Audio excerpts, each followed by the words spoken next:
Então, oficialmente, agora iniciando a mensagem, novamente aos que chegaram um pouquinho depois, boa noite a todos e Feliz Páscoa. Sejam todos bem-vindos, o meu nome é Thiago Zambelli e eu espero que esse nosso culto a Deus seja um tempo precioso para cada um de nós. A essa altura do nosso final de semana pascal, eu acredito que vários de vocês, pelo menos, fizeram uma dessas três coisas que eu vou dizer. Comeram peixe, comeram chocolate, ou falaram a palavra coelho, coelhinho ou coelhão. Eu duvido que haja entre nós alguém que não fez pelo menos uma dessas três coisas nessa semana da Páscoa, esse final de semana. E eu acabei de usar uma palavra que eu quero explorar um pouquinho mais com vocês. Eu disse, eu duvido. Segundo o dicionário online Dício, o verbo duvidar, ele pode significar não acreditar, não admitir, descrer, não confiar, ou ter suspeitas, desconfiar. Com base nisso, eu penso que faz todo sentido dizer que o domingo de Páscoa, aquele domingo no qual Jesus ressuscitou, foi um dia marcado por muitas dúvidas. João, no capítulo 20 do seu evangelho, ele mostra com muita clareza que nenhuma das pessoas ali relatadas esperava pela ressurreição. As observações que elas fizeram, as primeiras conclusões que elas tiraram, tudo era confuso. Tudo vinha carregado de dúvida. Nenhuma delas estava preparada para o que aconteceu. E isso é interessante e curioso porque Jesus havia falado sobre isso. Olha o que ele disse em Mateus 17, versículos 22 e 23. O Filho do Homem será entregue nas mãos dos homens, eles o matarão e no terceiro dia ele ressuscitará. E os discípulos ficaram cheios de tristeza. É interessante e curioso porque esse final do versículo 23 soa muito estranho à luz do que nós vamos estudar hoje. E os discípulos ficaram cheios de tristeza. Porque no capítulo 20 de João, nós veremos que os discípulos demoraram para compreender a realidade da ressurreição. Então, como é que nós vemos eles ficando tristes ao mesmo tempo, que ouviram de Jesus dizer, o Filho do Homem morreria, o Filho do Homem ressuscitaria, mas quando Jesus ressuscita, parece não haver nada que indicasse que eles estavam cientes de que isso aconteceria. Existem algumas possibilidades para explicar isso, porque em João 20 nós veremos que os discípulos, como eu disse, demoraram para entender, para cair a ficha da ressurreição. A primeira dessas explicações, uma primeira possibilidade é o reconhecimento que, para se entristecer, não é preciso um entendimento profundo. Ou seja, eles ouviram, se entristeceram, mas isso não significa que eles tinham todo o entendimento do que significava aquilo que Jesus disse naquele momento. A segunda possibilidade é que ao ouvirem sobre a morte, eles já se entristeceram e não processaram direito essa segunda parte. Então quer dizer, Jesus fala, o Filho do Homem vai morrer, e naquele momento eles já começam a entristecer, os ouvidos então se tampam para essa segunda parte, e ele ressuscitará. Uma terceira possibilidade é entender que os discípulos nutriam uma expectativa sobre o Cristo que era muito específica. Ele viria para libertar Israel da mão opressora dos romanos e estabelecer o seu reino. Um Messias morto não é bem o que eles tinham em mente. Por isso que quando Jesus falou da sua morte e da sua ressurreição, ou eles não entenderam, ou eles reinterpretaram a função do Messias dentro da expectativa que eles já tinham. Para entender isso no contexto que eu quero de João capítulo 20, saibam-lhe que Maria Madalena, ela foi ao túmulo de madrugada para ungir um cadáver. Pedro e João correram para conferir uma história que parecia impossível. Os discípulos estavam com medo dos judeus e ficaram trancados numa casa. Tomé se recusou a acreditar, mesmo com o testemunho de 10 outras pessoas que ele conhecia bem. E isso tudo é historicamente significativo. Os relatos dos evangelhos são narrativas históricas, escritas por autores que testemunharam ou que colheram o testemunho direto de quem participou daquilo. E isso sem contar o que a própria Bíblia diz sobre si mesma. Em 2 Pedro 1,21, homens falaram da parte de Deus impelidos pelo Espírito Santo. E tem mais uma coisa que talvez vocês não saibam. Os judeus do primeiro século não acreditavam numa ressurreição individual. Eles acreditavam numa ressurreição coletiva de todos os justos que aconteceria no final dos tempos. Ou seja, a ressurreição de Jesus não era a conclusão que alguém naturalmente esperava.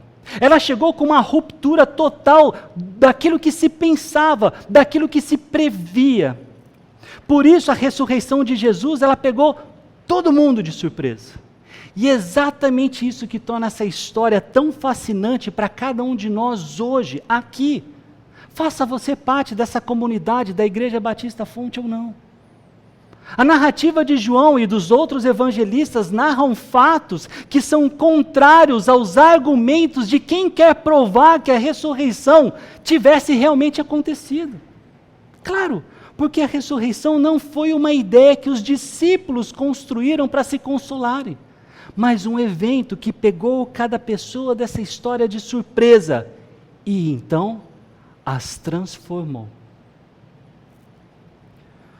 Um dos meus objetivos com vocês aqui hoje passa por considerar 4 partes desse capítulo, de João capítulo 20.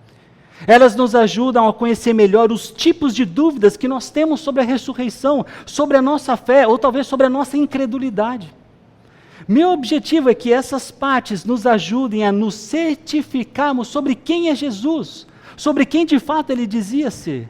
E com isso, tomar uma decisão positiva de crer nele, enxergando que as ofertas da Páscoa moderna, como o ovo de chocolate, os diversos pratos com peixe, passam a ser, para nós, somente a entrada de um banquete bem maior. Crer em Cristo nos torna convidados da ceia do Senhor, onde nós sabemos que há fartura, quando nós recebemos, quando nós entendemos o valor do pão e do cálice dessa refeição. Eu me refiro de quando nós desfrutamos do significado do sacrifício de Jesus por causa dos nossos pecados. E é interessante que essa ceia, ela ganhou um novo e maior significado justamente naquela semana da Páscoa, quando Jesus morreu e ressuscitou. Se você já celebra essa ceia como alguém que entende e crê no que Jesus fez por cada um de nós, excelente. Eu diria que para você a mensagem de hoje deve lhe ajudar a ser mais corajoso e paciente ao anunciar o Evangelho. Para você que ainda não creu em Cristo, a mensagem de hoje serve para lhe mostrar que a ressurreição de Cristo é um evento histórico que transforma vidas. E o meu desejo é que você considere com muita atenção. Então eu quero ler com vocês o capítulo 20 de João, quase todo ele. Na verdade, João 20, dos versículos 1 a 29. Então, se você tem a sua Bíblia em mãos, eu não tenho aqui os slides de todo esse texto. João 20, capítulo 20, versículos 1 a 29. Eu vou ler na Nova Versão Internacional. Mas fique à vontade de consultar a versão preferida que você tem em mãos.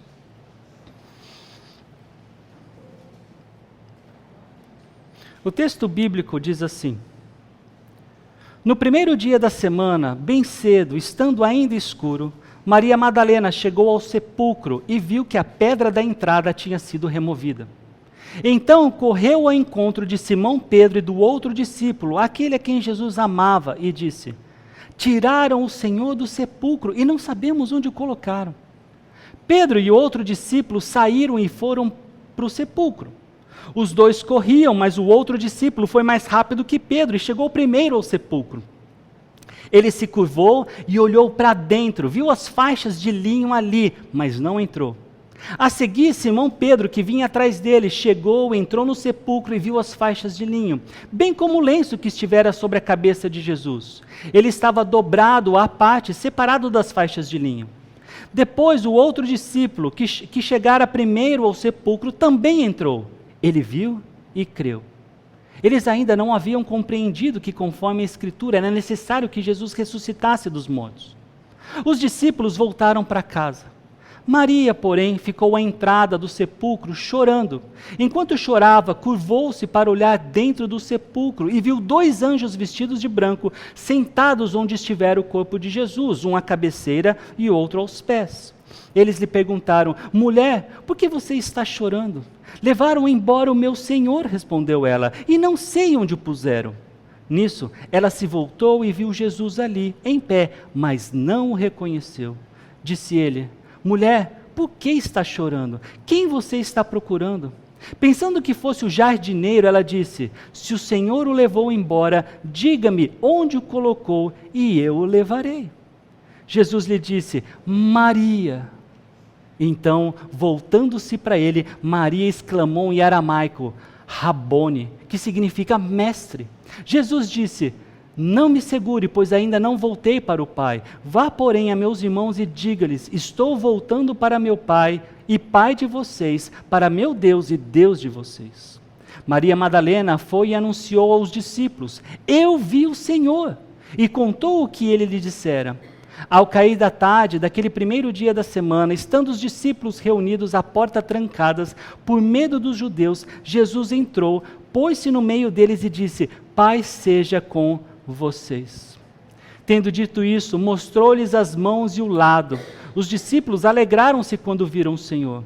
Novamente Jesus disse: paz seja com vocês. Assim como o Pai me enviou, eu os envio. E com isso soprou sobre eles e disse: recebam o Espírito Santo.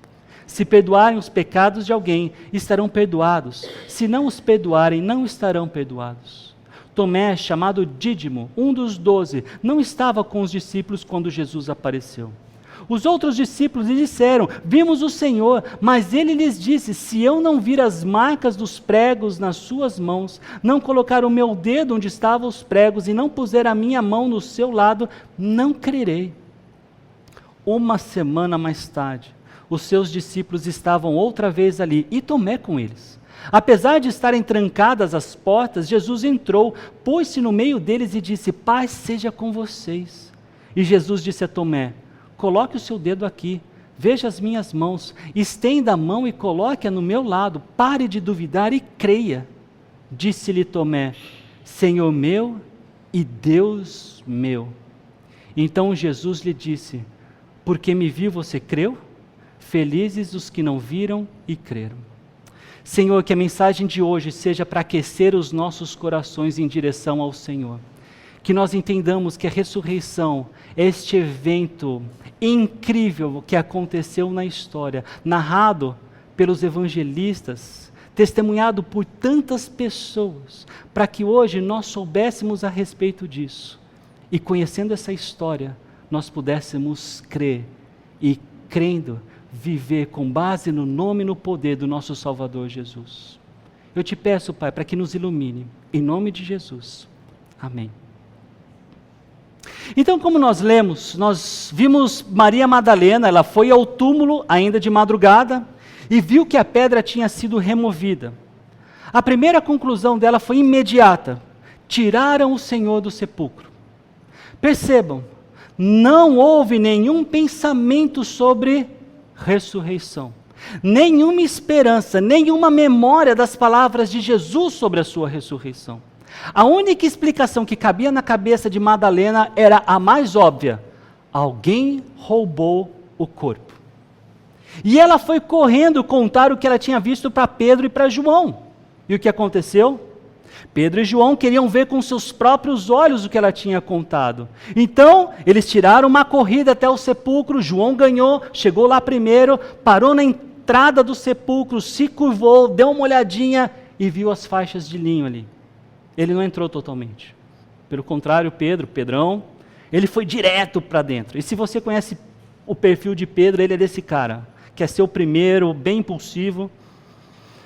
Ele entrou, viu as faixas de linho, viu o lenço que havia estado na cabeça de Jesus, estava ali dobradinho, separado. Aí João também entra. E o texto diz algo muito importante no versículo 8. Ele viu e creu.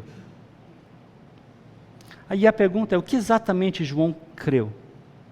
Porque o versículo 9 diz, eles ainda não haviam compreendido que, conforme a Escritura, era necessário que Jesus ressuscitasse dos mortos.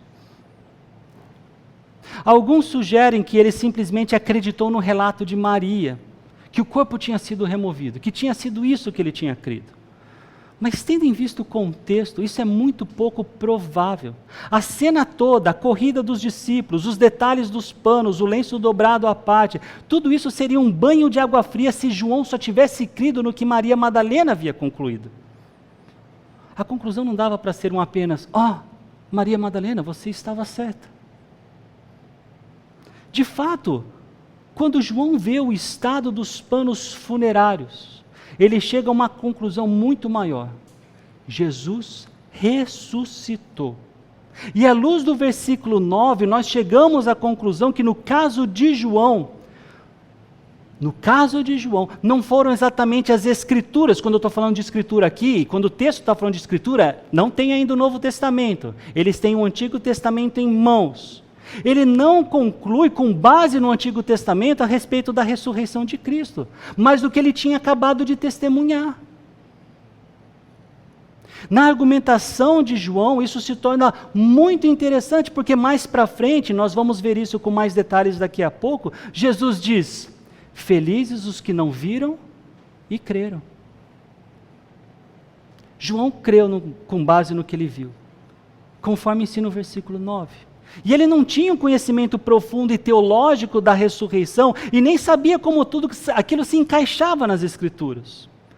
A fé de João naquele momento era uma fé simples, uma fé que não precisava de uma compreensão teológica extensa. Talvez seja a fé que muitos de nós aqui ainda têm. Seguramente, se você é mais maduro na fé, você já teve essa fé, uma fé simples, uma fé infantil. Mas e Pedro? O texto não diz que ele creu. Ele viu, ele observou, mas ele saiu sem uma conclusão certa sobre aquilo. O mesmo túmulo, os mesmos panos, o mesmo lenço, 2 homens diferentes, 2 respostas diferentes. Isso, meus irmãos, aponta para algo bem valioso. A fé não segue um roteiro único. Tem gente que precisa ver para crer. Tem gente que vê e ainda assim não crê ou não chega a uma conclusão certa. A incredulidade nem sempre é uma questão intelectual. Às vezes ela é emocional, às vezes é o que aconteceu com eles. Eu tenho uma expectativa sobre o Messias. Chego lá, não é bem o que eu esperava. É frustrado. Eles queriam que Cristo os livrasse das mãos dos romanos, mas Cristo fez uma coisa muito maior do que isso. Livrou os que creem da escravidão, do pecado e da condenação eterna. E aqui eu quero dizer uma coisa diretamente para você que está aqui hoje e quer aprender mais sobre Jesus. A fé cristã, ela nunca pediu que você deixasse o seu cérebro de fora. João não deixou. Ele olhou para as evidências, pano no chão, lenço dobrado, túmulo vazio e chegou a uma conclusão.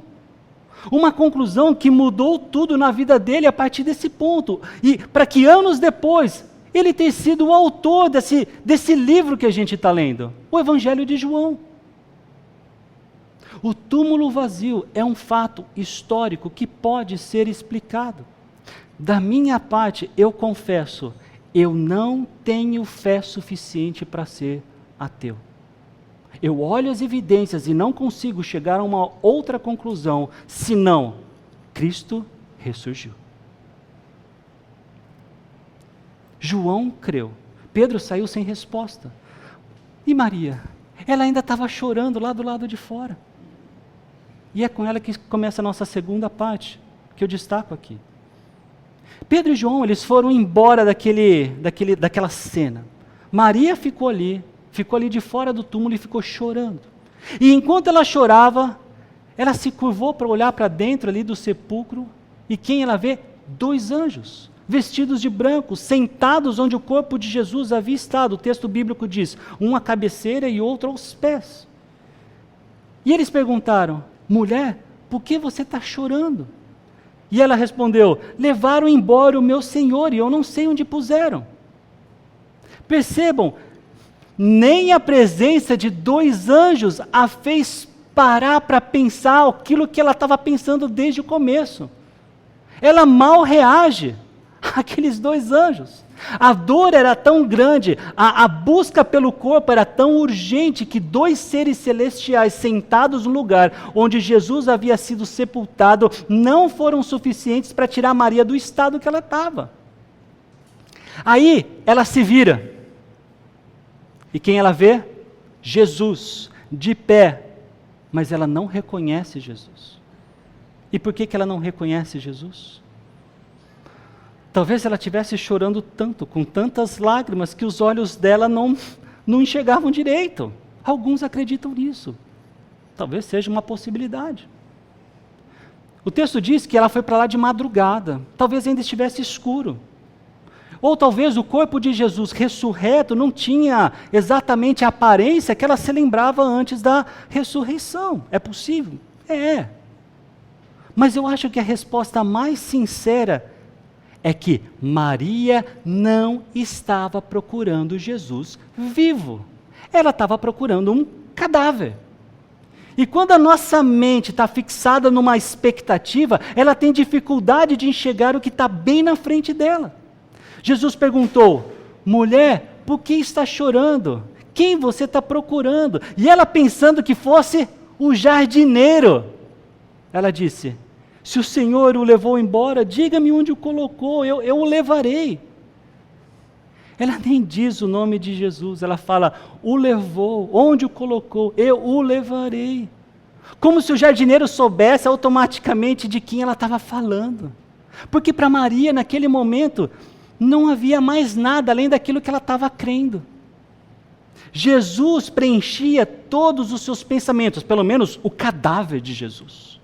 E então acontece o momento mais simples e mais poderoso do capítulo 20 de João. Jesus disse só uma palavra. Maria. E tudo mudou. Ela se vira e diz, Rabone. O texto diz que significa mestre. Essa palavra, na verdade, não é só mestre, é como se fosse um mestre carinhoso. É um mestre querido, amigo mestre. Mas o que mais me chama a atenção aqui não é a resposta de Maria. É o que Jesus fez para provocar essa resposta. Ele só disse o nome dela. Só isso. Não foi um argumento, não foi uma explicação teológica. Foi uma palavra. O nome dela, Maria. E aqui João nos lembra de algo que Jesus havia ensinado antes, no capítulo 10 do seu próprio evangelho. O bom pastor chama as suas ovelhas pelo nome, e as ovelhas o seguem porque conhecem a sua voz. Talvez é isso que aconteceu com Maria, e talvez não tenha sido uma coincidência. Foi o bom pastor chamando uma das suas ovelhas pelo nome. Pouco tempo depois disso, Maria recebe uma missão de Jesus. Na segunda parte do versículo 17. Vá, meus irmãos, e diga-lhes, estou voltando para meu Pai e Pai de vocês, para o meu Deus e Deus de vocês. E o que Maria faz? Ela vai. E o que ela disse foi simples e direto. Eu vi o Senhor. A primeira proclamação da ressurreição na história foi feita por uma mulher. Por alguém que havia chegado ao túmulo para ungir um cadáver. Por alguém que poucos minutos antes achava que o jardineiro tinha roubado o corpo. Deus não precisa que nós nos sintamos preparados para ser usado por Ele. E agora eu chamo a atenção de vocês que estão aqui de novo e querem saber mais sobre Jesus, sobre Deus. Eu não sei o peso que cada um de vocês aqui carrega. Talvez alguns de vocês estão lutando por um bom emprego, para manter o seu trabalho. Alguns estão tentando ter paz por causa de um parente. Alguns recentemente ouviram um diagnóstico médico pesado. E a vida, ela é assim. Ninguém vai viver sem passar por situações difíceis. Ao mesmo tempo, ninguém vai passar por essas situações sem que Deus, aquele que venceu a morte, esteja disposto e disponível para te ajudar. E não é como um estranho, mas como alguém que sabe o seu nome e sabe exatamente o que você precisa. Maria saiu dali transformada. Mas os discípulos, eles ainda estavam trancados numa casa, com medo. E é para lá que a gente vai agora, nessa terceira parte. Já era noite daquele mesmo domingo. Daquele mesmo dia em que Maria Madalena havia corrido ao túmulo ainda no escuro. O mesmo dia em que Pedro e João tinham saído correndo para conferir o que tinham escutado de Maria. O mesmo dia que Maria havia visto Jesus no jardim. E onde é que estavam os discípulos naquela noite? Trancados, naquele quarto. O texto diz com muita clareza no versículo 19, que os discípulos estavam reunidos com as portas trancadas com medo dos judeus. Então percebam o estado deles. As autoridades religiosas judaica, ela tinha conseguido que Roma crucificasse o líder desses discípulos, Jesus. Se eles foram capazes de fazer isso com Jesus, que não tinha culpa de nada, o que podia fazer com os apóstolos, com aqueles discípulos? Então eles estavam ali, reunidos, mas paralisados, juntos, mas com medo. E Maria já tinha dito que tinha visto o Senhor. Mas aparentemente isso não foi suficiente para abrir aquelas portas. E se as portas não foram abertas, ainda assim Jesus entrou. Não foi pelas portas, não foi pela janela. Ele entrou numa casa que estava trancada. E o versículo 19 diz que Jesus entrou na casa, de novo, apesar dela estar trancada.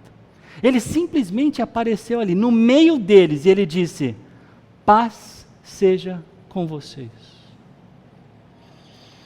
No mundo judaico, shalom é a palavra que traduz por paz. E ela é uma forma muito comum de saudação. Até hoje, em Israel, é assim que se saúdam uns aos outros. Mas isso não é um mero bom dia ou boa noite.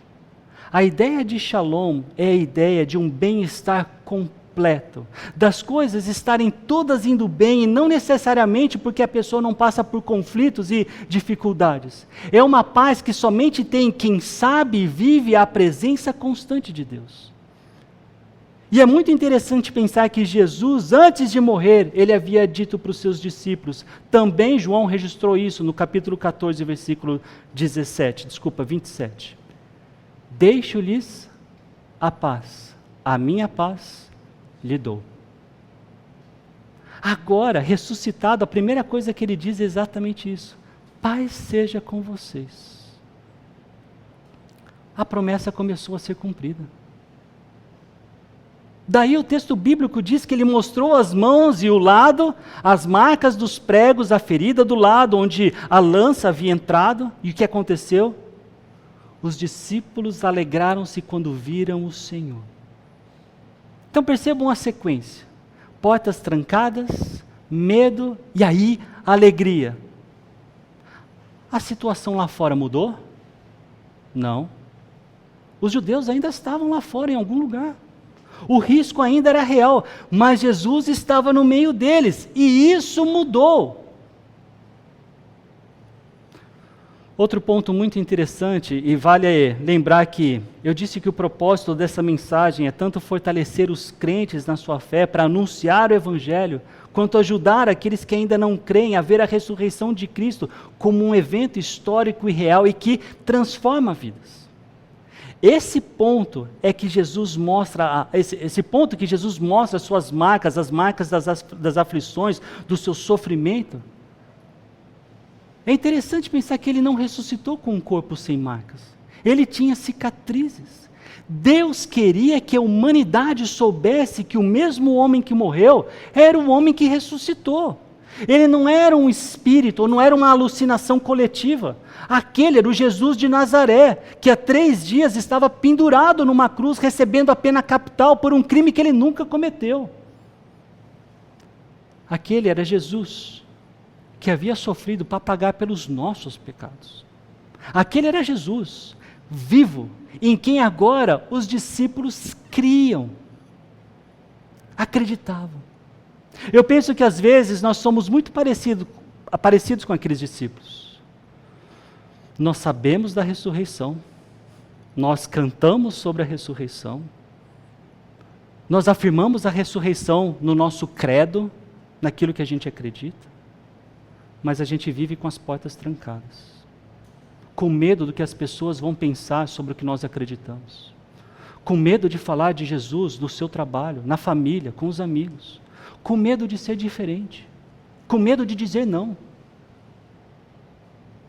Os discípulos estavam trancados por medo dos judeus e nós, por vezes, ficamos trancados por medo do julgamento, da rejeição, do constrangimento. Talvez entre nós haja alguns que estão com outras portas trancadas. Incredulidade, mágoa com a religião, decepção com cristãos, dúvidas que não parecem ter respostas. E eu digo, do fundo do meu coração, eu sinto muito se esse for o seu caso. Eu sou cristão e eu reconheço o meu potencial de magoar as pessoas, especialmente aquelas que eu mais amo. Mas saibam que as suas portas trancadas não são um empecilho para Jesus entrar.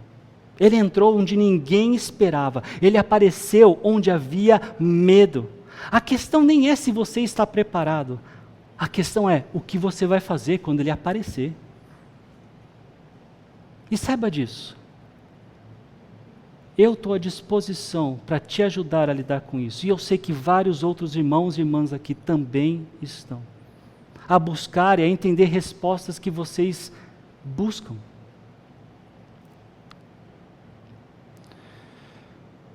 Na quarta parte desse nosso texto, voltando àquele lugar trancado, lembrando, Tomé, ele não estava nessa primeira reunião. Nós não sabemos o motivo, o texto não fala sobre isso. O que sabemos é que quando os outros discípulos o encontraram, eles disseram, vimos o Senhor. E o que Tomé respondeu? Se eu não vir as marcas dos pregos nas suas mãos, não colocar o meu dedo onde estavam os pregos e não puser a minha mão no seu lado, não crerei. Agora, antes de nós julgarmos Tomé, eu quero que vocês pensem numa coisa. Tomé, ele havia visto Jesus morrer. A história para ele não era um boato, não era uma história que alguém tinha contado. Ele sabia que Jesus tinha morrido. E agora 10 pessoas que ele conhecia bem estavam dizendo que viram Jesus vivo. Tomé, ele não era um incrédulo por natureza. Ele era alguém que naquele momento precisava de mais do que simplesmente palavras para acreditar. E interessante é que Jesus sabia disso. Então, uma semana depois, os discípulos estavam reunidos de novo. E dessa vez Tomé estava com eles. De novo, apesar das portas trancadas, quem aparece lá dentro? Jesus. E o que ele diz? Paz seja com vocês. E então se virou para Tomé e disse, coloque o seu dedo aqui, veja as minhas mãos, estenda a mão e coloque-a no meu lado, pare de duvidar e creia. Jesus sabia exatamente o que Tomé havia pedido uma semana antes. E ele não estava lá quando Tomé falou aquilo. Mas ele sabia. Ao invés de repreender Tomé pela sua dúvida, Jesus foi ao encontro da sua dúvida. E o que Tomé fez? Ao contrário de imagens que às vezes vemos, Tomé não tocou. O texto não fala que Tomé tocou nele. A impressão que o texto dá é que ao ver Jesus ali, diante de Jesus, dizendo exatamente o que ele havia dito que precisava para crer, tudo aquilo foi suficiente. Então Tomé, ele disse as palavras que eu adoraria ouvir de todas as pessoas para quem eu apresento o Evangelho. Senhor meu e Deus meu, uma referência a Jesus. Pensem nisso. O homem que havia dito que não acreditaria sem ver, disse com muita convicção e publicamente o que era impossível de ser negado. O cético da semana fez a maior confissão da semana. Ainda assim, Jesus disse: porque me viu, você creu? Felizes os que não viram e creram. Alguns acham que essa é uma crítica a Tomé. Para mim, isso vai muito além de uma conversa somente com Tomé. Jesus fala como se soubesse do futuro, e ele sabia do futuro. Ele fala para todas as pessoas que viriam depois daquele momento. Ele fala para pessoas que não teriam a oportunidade de ver as marcas com os próprios olhos. Ele fala para pessoas como nós. Eu não estava naquele quarto. Eu não toquei nas feridas de Jesus. Eu não vi o lenço dobrado. Eu não vi os 2 anjos. E os 2 anjos também não falaram comigo. Mas as Escrituras são a própria palavra de Deus e que mostram o que realmente aconteceu naqueles dias. Não é uma fábula, não é um mito, é uma narrativa de fatos e que inclusive vão além dos textos bíblicos. Talo, Flávio Josefo, Cornélio Tácito, tantos outros falaram de Jesus, não são textos bíblicos. Eu já disse isso algumas vezes para vocês. Da primeira vez que eu escutei o Evangelho, até o dia que eu verdadeiramente me tornei cristão, foram 3 anos. Nesses 3 anos, as evidências não mudaram. Elas estavam no mesmo lugar durante esses 3 anos, mas eu precisei desse tempo para pensar no assunto. Eu precisei avaliar a minha própria fé, porque eu acreditava que era cristão. Mas o meu cristianismo não era coerente com o que eu vi e aprendi da Bíblia. Livro que eu já dizia ser da parte de Deus.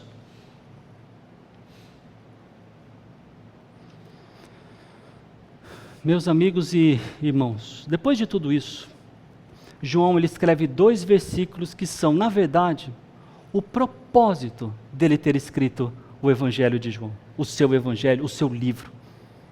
Eu não li eles no começo do nosso tempo aqui, exatamente para lê-los agora, na conclusão dessa mensagem. Diz assim: Jesus realizou na presença dos seus discípulos muitos outros sinais miraculosos que não estão registrados neste livro. Mas estes foram escritos para que vocês creiam que Jesus é o Cristo, o Filho de Deus, e crendo, tenham vida em seu nome. Eu vou deixar você pensar por 15 segundos, lendo esse texto. Por qual razão João escreveu? Está aqui, leiam.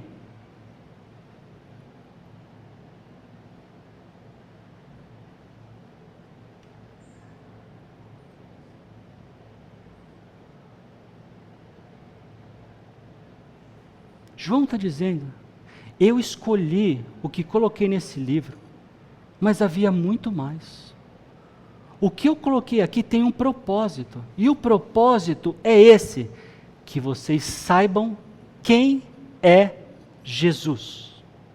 E que sabendo quem Ele é, vocês creiam em Jesus. E que, crendo nele, vocês tenham vida. Uma vida baseada no nome dEle. E isso não é somente vida após a morte. É uma vida que começa no minuto em que nós cremos. É acordar sabendo que nós não estamos sozinhos. É enfrentar um diagnóstico difícil com uma paz que não vem de você mesmo ou de qualquer outra pessoa. É olhar para os seus erros e saber que há perdão. É ter uma identidade que ninguém pode tirar de você. Essa é a vida de que João está falando sobre. E ela começa com uma decisão. Crer em Jesus. Nesse Jesus. No Jesus bíblico. No Jesus que João nos ensina quem Ele realmente é. Então eu quero voltar ao início do nosso tempo, e eu estou terminando. Eu disse que o domingo da ressurreição foi um dia marcado por muitas dúvidas. Maria foi ao túmulo procurando um cadáver. Pedro viu e saiu sem resposta. Os discípulos ficaram trancados com medo. Tomé se recusou a crer sem ver. Nenhum deles estava preparado para o evento que mudou a história da humanidade e transformou a vida de todos aqueles que nele creu. Como eu já disse, eu não sei os conflitos e as dificuldades que cada um de vocês tem. Talvez você seja um crente de anos e essa mensagem foi um lembrete do que você já sabe. Se for assim, eu te encorajo, não fique com as portas trancadas. O Cristo que você conhece é o mesmo que atravessa paredes. Fale dele, anuncie o que você sabe, proclame o que ele fez em você e por você. Talvez você seja alguém que está aqui pela primeira vez ou que raramente frequenta uma igreja. E talvez você tenha dúvidas. Talvez você seja um pouco como Tomé. Eu quero te dizer, suas dúvidas não assustam Jesus. Ele vai ao encontro de dúvidas. Ele foi ao encontro de Tomé e ele pode ir até você. Talvez você seja, ou você esteja aqui hoje, lá no fundo sabe que Jesus é quem ele dizia ser. Você sabe quem é Jesus. Mas talvez você sabe quem é Jesus e só entende quem é Jesus, mas você não crê, você não confia no que ele fez por você. João está escrevendo esse evangelho para todos nós, porque todos nós precisamos saber quem é Jesus, tal como ele se revelou, segundo as Escrituras. Alguns de nós precisam conhecê-lo para crescer com ele em mais intimidade. Outros de nós para começar um relacionamento para ir para a intimidade. Que só tem aquele que um dia foi adotado por Deus. Conforme a gente vê em João capítulo 1, versículo 12. Contudo, aos que receberam, aos que creram em seu nome, deu-lhes o direito de se tornarem filhos de Deus. Cada um de nós que creu em Cristo se tornou filho de Deus. Se tornou filho de Deus. Nenhum de nós nascemos nessa condição. Todos nós nascemos na condição de criatura de Deus, mas nenhum de filho de Deus. Porque só somos quando nós cremos em Cristo. E nós somos adotados nessa família. Todos nós, de alguma forma, mostramos isso com clareza. Somos imperfeitos. Todos nós temos dificuldades. Mas nenhuma dificuldade é maior do que a morte. Mas Jesus venceu a morte. A vida com ele muda tudo. As delícias da Páscoa são boas. O chocolate é bom, a peixada é boa. Continuem comendo isso. Alguns já sabem que agora eu só posso comer o que não tem glúten. Mas há muito mais do que isso. O banquete de verdade é conhecer o Cristo que ressuscitou. Esse é o cerne da Páscoa. Esse é o grande banquete da ceia. Vocês já sabem que não é sobre coelhinho, é sobre um cordeiro, mas não é mais um animal peludinho. É sobre o homem que, como um cordeiro, se pôs para morrer para mim e para vocês. E incrivelmente, ele não permaneceu morto. Essa é a Páscoa que não acaba. Creia em Cristo e desfrute da eternidade com Deus. Com tudo que nós conversamos agora, eu gostaria que vocês considerassem essa próxima canção. Quero orar com vocês. Senhor, neste domingo de Páscoa, nós queremos nos lembrar de tudo aquilo que aconteceu há cerca de 2000 anos, mas que ainda tem poder para mudar vidas no nosso tempo, em 2026. Naquele domingo, Pai, conforme o texto de João, muitos chegaram ali e não reconheceram Jesus ou não estavam preparados para a notícia que ele já tinha anunciado.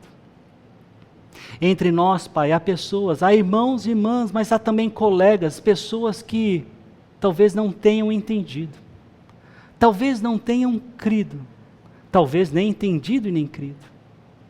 Meu desejo, Pai, é que nenhuma pessoa aqui nessa noite saia sem o desejo de querer saber mais quem é o Senhor.